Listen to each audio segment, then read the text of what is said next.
The polished mahogany conference table swam before my eyes as the attorney's words registered. Every asset, the house, accounts, insurance, will pass to Ryan alone. My fingers curled into the armrests, knuckles whitening as I stared at the estate planning document where my name appeared exactly once, beside a collection of baseball cards and a recipe book. Across the table, my parents sat with perfect posture, their expressions a practiced blend of determination and false sympathy. My brother Ryan adjusted his expensive watch. The same one I'd noticed earlier cost more than the monthly mortgage payment I'd been covering for them. "You're successful," my father explained, voice cracking slightly. "You've built a business. Ryan needs more security." My mother leaned forward, her voice brittle yet bright. "You've always been so good at taking care of yourself, Olivia." Those words sliced deeper than any financial blow. My strength had become my punishment. My success, my disqualification from their concern. "My name is Olivia. I'm 32 and a contractor from Boston. This is the story of how I stopped being my family's bank account and became their reckoning." I grew up in a quiet Boston suburb that concealed loud truths. From the sidewalk, we looked like a postcard family. Inside those walls, love tilted toward my brother and never rebalanced. I was the checklist child: grades, chores, quiet reliability. Ryan was the headline: charm, trouble, then another second chance. Attention gathered around him like moths finding their porch light. At my high school graduation, I was valedictorian and exhausted. We took photos, ate at Applebee's, and called it a celebration. A $50 card slid across the table, polite and distant. 2 weeks later, Ryan won regionals in baseball, and suddenly fireworks appeared. Our backyard crowded with family, cousins cheering, a new gaming console wrapped in silver. It wasn't the money that hurt. It was the enthusiasm. My achievements were noted. His were paraded until midnight. College separated our story into two distinct paths. Despite my scholarship, I still owed more than I had. I worked mornings at a coffee shop that smelled like possibility, evenings shelving books at the library among tired students, and weekends swinging hammers for my uncle. Blisters singing through gloves. I learned spreadsheets at 2 a.m. and ceilings at 6 a.m. I learned that hunger becomes fuel when no one feeds you. Ryan attended a private university with mediocre grades and boundless confidence. Tuition, housing, meal plan, even spending money, all covered without hesitation. When I asked why, my father smiled with weary logic. "Ryan isn't as independent as you, Olivia. He needs support." The sentence landed like a door locking from the outside. Independence became the reason they withheld what I'd earned. Care was recast as convenience. My strength excused their favoritism. I built Harrington contracting from leftovers and stubborn mornings. My first office was a sublease above a bait shop. Dust drifted through blinds like slow snow. I slept on a mattress rolled behind filing cabinets. 80-hour weeks blurred into invoices, ladders, and borrowed coffee. I learned to read blueprints and people with equal care. My hands toughened, but I kept a soft ledger. Every dollar went back into tools, crew, insurance, and one truck. Birthdays were punch lists. Vacations were postponed deliveries. Meanwhile, Ryan discovered a new purpose every season. He floated between jobs like a helium balloon losing air. Then, he wanted a sports memorabilia store, shiny and certain. My parents remortgaged their house to fund his grand opening, $75,000, plus the kind of praise I never tasted. The shop died in 8 months. Excuses stacked higher than shelves. They called it bad timing, not bad habits. When my father's chest tightened, I answered without counting, $32,000 for surgery and weeks of recovery. I delayed equipment upgrades and slept in the office again. Gratitude came, but expectations stayed, humming like a generator. Sunday dinners kept staging Ryan as the centerpiece. I brought roles. He brought promises wrapped in optimism. My updates were nice. His ideas were visionary, brave, destined. Sometimes love is applause. Sometimes it's an unpaid invoice. The mortgage problem, arrived dressed as a confession. Property taxes are climbing. My mother sighed over dishes. I set an automatic transfer, $2,800 every month. No contract, no timeline, just blood and a routing number. Now, in the attorney's office, the hidden bomb exploded. A new mortgage, $275,000.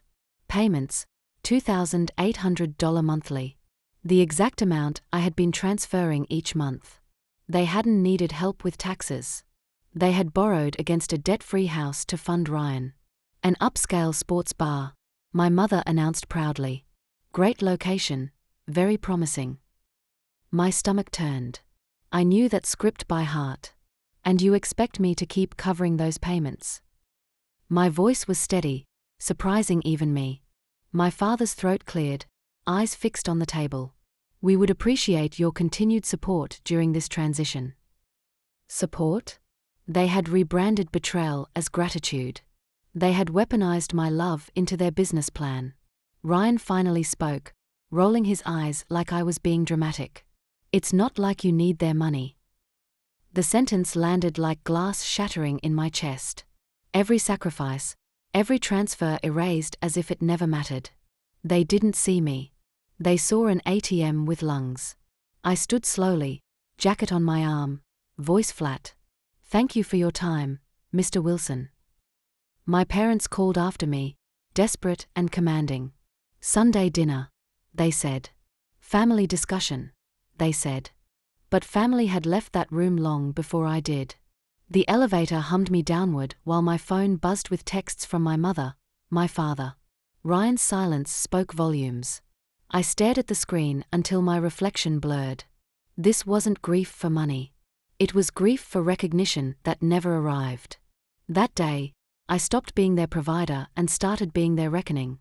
I drove directly to my office, powered up my computer, and cancelled every transfer without trembling.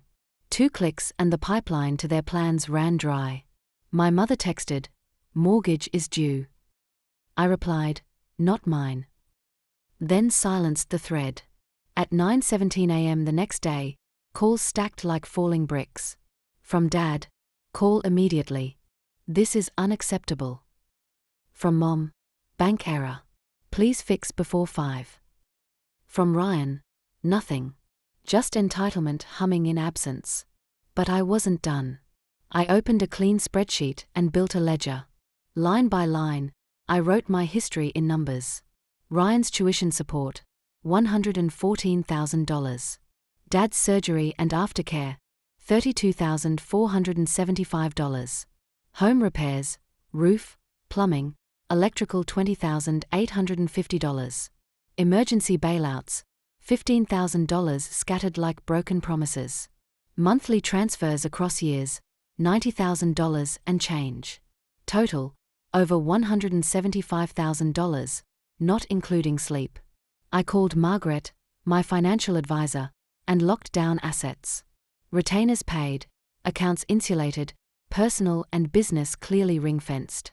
I called Sarah, an attorney friend, and described the harassment. "Document everything," she said. "Consider a restraining order if needed." Then I prepared my next move, a meeting with my extended family. Not a text, not an email. A gathering where eyes couldn't hide and voices couldn't mute. I rented a private room at my uncle's restaurant. Invited everyone except my parents and Ryan. 12 relatives arrived, curious and concerned. "I've called you here because I need witnesses," I began, distributing folders containing the ledger, bank statements, and a timeline. 4 years, I've financially supported my parents and Ryan. Last week, I discovered they took out a new $275,000 mortgage, using my monthly payments to cover it, to fund another of Ryan's ventures. Aunt Emma's eyes widened as she flipped through the pages. "This can't be right." "Every number is documented," I replied, pointing to the bank statements. When I stopped the payments, they began calling my business associates, suggesting I was having a mental breakdown. Uncle James, my father's brother, shook his head. Slowly. I had no idea. "They're about to lose the house," I continued. "They'll come to you next for money. I called Sarah, an attorney friend, and described the harassment. "Document everything," she said. "Consider a restraining order if needed." Then I prepared my next move, a meeting with my extended family. Not a text, not an email. A gathering where eyes couldn't hide and voices couldn't mute. I rented a private room at my uncle's restaurant. "I'm not asking you to choose sides. I'm asking you to know the truth before they rewrite it." By dessert, the family narrative had fractured and reformed. Aunt Emma called my parents that night. Uncle James visited them the next day. Cousin Peter cancelled his loan to Ryan for the sports bar. Without secrecy, manipulation withered under plain daylight. The mortgage clock kept its indifferent rhythm. 2 missed payments triggered formal bank notices. Ryan's sports bar sputtered on half-empty nights. He took a part-time job and tasted consequence for perhaps the first time in his adult life. My parents ambushed me at a job site 3 weeks later. Tears, threats, guilt. The entire family repertoire spilled out in front of my crew and clients. I didn't perform this time. "Leave my workplace now, or I call security," I said, loud enough for everyone to hear. They left, stunned by the door that finally closed. That evening, I received a call from my father, his voice tight with anger and something unfamiliar: fear. "You've ruined us," he said. "The bank called. Foreclosure proceedings." "You ruined yourselves," I replied, "when you treated me like an endless resource instead of your daughter. We need 40,000 by Friday to stop the process." "No. We'll lose everything, Olivia." "I already did." The silence stretched between us, heavy with decades of unspoken truths.